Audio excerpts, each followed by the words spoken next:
डामा डामा डामरू बजवले भोले बाबा हो। डामा डामा डामरू बजवले भोले बाबा हो। डमरू के आवाज सुन के गंगा जी आइली। अरे गंगा जी के जाटा में बैठवले भोले बाबा हो। गंगा जी के जाटा में बैठवले भोले बाबा हो। डमा डामा डमरू बजवले भोले बाबा हो। डमा डामा डमरू डमरू के आवाज सुन के नगवा दौड़ल आइले।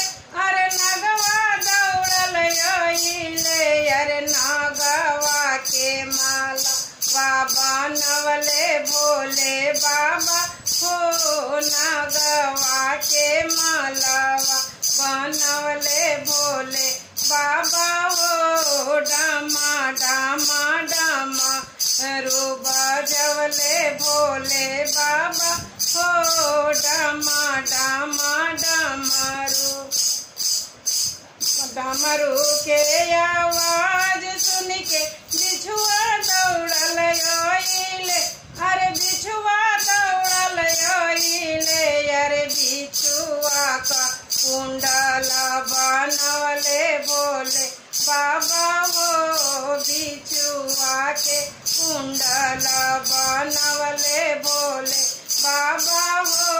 डमा डामा डमरू बजवले भोले बाबा हो।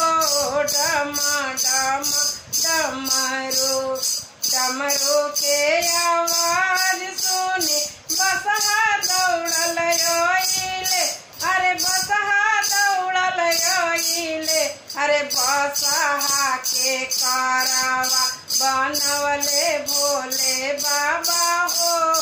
बसहा के कारवा बनवले भोले बाबा हो।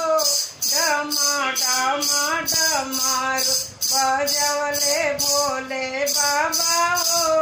डमा डामा डमरू डमरू के आवाज सुने गौरा दौड़ल आइली। अरे गौरा दौड़ल आइली। अरे गौरा के दुल्हन बनवले